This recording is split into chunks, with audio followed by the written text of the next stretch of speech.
अस्सलाम वालेकुम दोस्तों। हमारा नेक्स्ट टॉपिक है पोलराइजेशन बाय रिफ्लेक्शन और ब्रेविस्टर लॉ भी इसको बोलते हैं।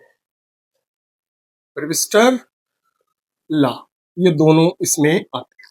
ठीक हो गया। तो ये क्या है, हमने पढ़ा कि पोलराइजेशन क्या होती है। मैं दोबारा उसको रिपीट कर दूं कि अगर हमारे पास अनपोलराइज्ड लाइट है मैनी वाइब्रेशन में, उसको हम एक प्लेन ऑफ वाइब्रेशन में चेंज कर दें तो इसको हम बोलते हैं पोलराइजेशन। यानी मैनी प्लेन ऑफ वाइब्रेशन को कन्फाइन करना एक प्लेन ऑफ वाइब्रेशन में, चाहे वो ऐसा हो या वो ऐसा हो या वो ऐसा हो, किसी एक प्लेन में चेंज करना कहलाता है पोलराइजेशन। अब 1808 में मेलोस नाम का एक साइंटिस्ट था जिसने ये ऑब्जर्व किया कि रिफ्लेक्शन के जरिए भी पोलराइजेशन मुमकिन है। उसने क्या देखा, तो ये डायग्राम बड़ी इंपॉर्टेंट है इस टॉपिक के हवाले से। ये हमारे पास एक ग्लास है, ये सारा ग्लास है, इधर ये वाला सारा, ओके, और ऊपर मौजूद है एयर। तो ये एक मीडियम हुआ और ये दूसरा मीडियम। इसको नाम दे देते हैं, इसके रिफ्रैक्टिव इंडेक्स को नाम दे देते हैं N1 का, और इसके रिफ्रैक्टिव इंडेक्स को नाम दे देते हैं N2। तो मैं बताता चलो, ये मीडियम 1 है, ये मीडियम 2 है और ये नॉर्मल है। अब आप बच्चे नहीं बड़े हो गए हो, नॉर्मल का आपको पता होना चाहिए। वो लाइन जो उस सरफेस के साथ 90 का एंगल बनाए उसको बोलते हैं नॉर्मल। उसने ऑब्जर्व किया कि लाइट आ रही है यहां से और इस लाइट को हम बोलते हैं incident ray, okay, incident ray. और ये जो इंसिडेंट रे थी ये अनपोलराइज्ड थी। अनपोलराइज्ड का मतलब है ये मैनी प्लेन ऑफ वाइब्रेशन में आ रही थी, और जब ये रिफ्लेक्ट होके गई तो आपको पता है कुछ हिस्सा रिफ्लेक्ट होता है और कुछ हिस्सा रिफ्रैक्ट होता है। तो ये है रिफ्रैक्टेड रे, आपको पता होना चाहिए। रिफ्रैक्ट का मतलब होता है एक मीडियम से दूसरे मीडियम में जाते हुए बेंड हो जाना, ये थोड़ी सी बेंड हुई है, तो ये रिफ्रैक्टेड रे हुई और ये हुई रिफ्लेक्टेड रे। ओके, तो ये हमारे पास कुछ सिचुएशन है। इंसिडेंट रे आई, कुछ हिस्सा रिफ्रैक्ट हुआ, कुछ हिस्सा रिफ्लेक्ट हुआ, ओके। तो इस तरह ये सिचुएशन बनी। तो उसने देखा कि अगर ये किसी खास एंगल पे आए, और वो एंगल ग्लास के केस में होता है 57 डिग्री। जो एंगल ऑफ इंसिडेंस है वो कितना होता है, 57 डिग्री ऑलमोस्ट, ठीक है। इस एंगल पे अगर वो आए तो मैक्सिमम पोलराइजेशन होती। तो ये प्लेन, ये इधर जो लाइट गई वो कुछ इस सेंस में गई। तो आपको पता है मैनी प्लेन से एक प्लेन में चेंज होना क्या कहलाता है, पोलराइजेशन। और बाकी जो हिस्सा था उसका, बाकी जो हिस्से थे वो इस शेप के थे या इस शेप के थे, वो इधर को चले गए या अब्जॉर्ब हो गए, यानी पानी के अंदर यानी ग्लास के अंदर चले गए, जो रिफ्रैक्टेड रे कहलाते। सही हो गया। तो ये जो लाइट गई इधर रिफ्लेक्ट हुई, ये पोलराइज्ड लाइट थी, इसलिए इसको बोलते हैं पोलराइजेशन बाय रिफ्लेक्शन। ये सिंपल सा कंसेप्ट है कि मैनी प्लेन ऑफ वाइब्रेशन जब इधर गए तो ये पोलराइज्ड हो गई, तो इसको बोलते हैं polarised light. Polarised light polarised होगी तो ये प्रोसेस कहलाता है पोलराइजेशन। तो यहां पे बच्चों कुछ बातें हैं जो आप लोगों ने अंडरस्टैंड करनी है, वो बड़ी इंपॉर्टेंट है। वो क्या, अब आपको पता है यहां पे अगर मैं ग्लास रख देता हूं, पोलराइजर रख देता हूं और उसको रोटेट करवाऊंगा, तो आपको पता है पिछले लेक्चर में हमने पढ़ा है एक वक्त आएगा जब ये लाइट बिल्कुल गायब हो जाएगी। जो इस बात का सबूत है कि ये जो लाइट आ रही है ये पोलराइज्ड लाइट है, प्लेन पोलराइज्ड लाइट है। तो इससे ये एक्सपेरिमेंटली प्रूव हो गया कि रिफ्लेक्शन के थ्रू भी हम पोलराइजेशन अचीव कर सकते हैं। तो ये हमारा पहला टारगेट था। अब बच्चे इसका थोड़ा सा मैथमेटिकल काम करते हैं कि ये मैथमेटिकली इसका क्या मतलब है, तो उसको समझते हैं। तो मैं यहाँ पे इसको इरेज करके दोबारा से ड्रा कर रहा हूं ताकि आपको एंगल नजर आए। ये हमारे पास रिफ्रैक्टेड रे है और जो इधर से लाइट आ रही है, जो एंगल बन रहा है नॉर्मल के साथ, इसको थीटा पी का नाम देते हैं, पोलराइजिंग एंगल। और अगर सरफेस प्लेन है तो एंगल ऑफ इंसिडेंस और एंगल ऑफ रिफ्रैक्शन ये इक्वल होते हैं, यानी ये थीटा पी बना, ये भी थीटा पी है और ये भी थीटा पी है, और ये थीटा आर है, रिफ्रैक्टेड एंगल, ओके। और जो ये एंगल है इंसिडेंट रिफ्लेक्टेड और रिफ्रैक्टेड रे के दरमियान, ये एंगल होता है 90 डिग्री। ये याद रखना, ये एंगल कितना होता है, 90 डिग्री।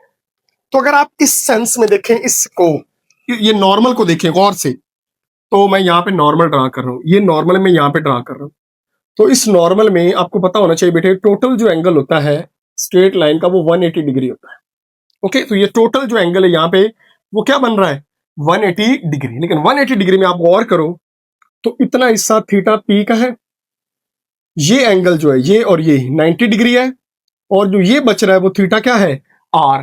तो अगर मैं इसको यूं लिखूं mathematically, theta P plus 90 degree, ये वाला मैं स्टेप बाय स्टेप लिख रहा हूं, और प्लस थीटा आर, अगर इन सब को ऐड करूं तो ये किसके इक्वल आता है, 180 डिग्री। क्योंकि मैंने अभी बताया कि पूरी स्ट्रेट लाइन का जो एंगल होता है वो 180 डिग्री होता है। तो हमारा 180 डिग्री तीन चीजों में डिवाइड है, थीटा पी में, 90 में और थीटा आर में। तो इसलिए ये मैंने लिख दिया। अब theta P plus theta R जो है वो बना 180 माइनस 90 डिग्री। तो अब आपको समझ आई होगी कि theta P plus theta R को क्यों उन्होंने बोला है 90 डिग्री। 180 में से 90 निकालो तो क्या आता है, 90 आता है। ये हमारा सिंपल सा कंसेप्ट था। उसके बाद वो बात करता है स्नेल्स लॉ की। तो उस पोर्शन को मैं यहाँ पे सॉल्व करने लगा हूं, ध्यान से उसको समझना है। हमने पढ़ा स्नेल्स लॉ होता है n1 sine theta 1 is equal to n2 sine theta 2। ये मीडियम 1 है, मीडियम 1 और ये मीडियम 2, इस तरह ये वर्क करता है। तो मीडियम 1 का रिफ्रैक्टिव इंडेक्स n1 मैंने लिखा है, तो यहाँ पे n1 आ जाएगा। साइन थीटा, तो यहाँ पे जो साइन थीटा बन रहा है थीटा, इसका वो थीटा पी है, sine theta P is equal to n2 sine theta. अब जो यहाँ पे थीटा दूसरे मीडियम का, वो हमारे पास है थीटा कौन सा, आर, थीटा। अब आप यहां से देखो थीटा आर की जो वैल्यू है वो है 90 माइनस थीटा पी। तो यहाँ पे वैल्यू पुट करो, n1 sine theta P, n2 sine 90 minus theta P.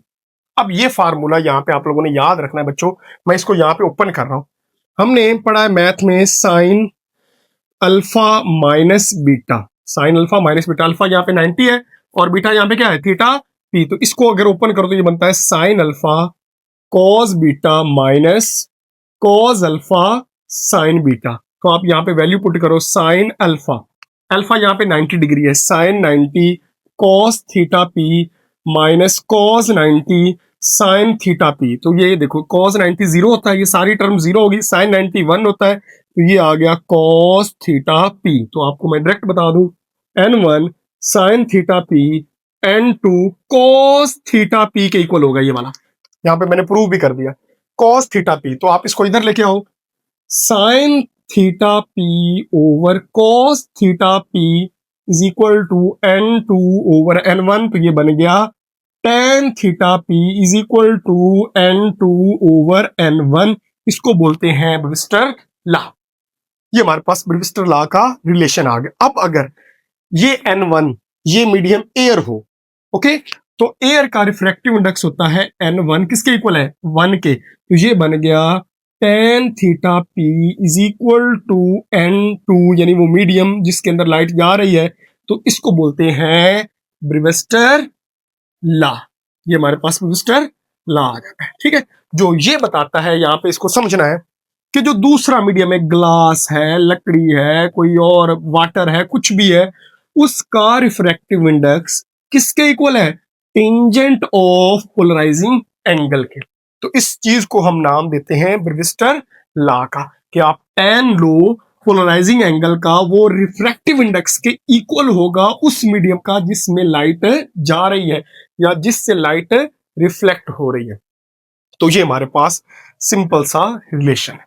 तो अगर मैं इसको सम अप करूं तो उसमें हमारे पास ये रिजल्ट निकलता है कि लाइट आती है, रिफ्लेक्शन के थ्रू भी पोलराइजेशन कर सकती है। इससे पिछला जो लेक्चर था वो हमने अब्जॉर्प्शन मेथड पढ़ा था, सिलेक्टिव अब्जॉर्प्शन, और यहाँ पे हमने किसको डिस्कस किया है, पोलराइजेशन बाय रिफ्लेक्शन। ओके, तो ये हमारे पास सिंपल सा इसका फंडा है। और लास्ट पे आप लोगों ने याद रखना है बच्चे कि जो टेंजेंट ऑफ पोलराइजिंग एंगल है वो रिफ्रैक्टिव इंडेक्स के इक्वल है, इसको हम ब्रिवस्टर लॉ बोलते हैं। तो ये दो छोटी छोटी चीजें थी जो आप लोगों ने याद रखनी है, एक थ्योरेटिकल कि ये कैसे पोलराइजेशन करता है, और दूसरा मैथमेटिकल इसका क्या इंपैक्ट है। तो ये हमारा छोटा टॉपिक था, मिलते हैं नेक्स्ट वीडियो में, तब तक के लिए अल्लाह हाफिज़।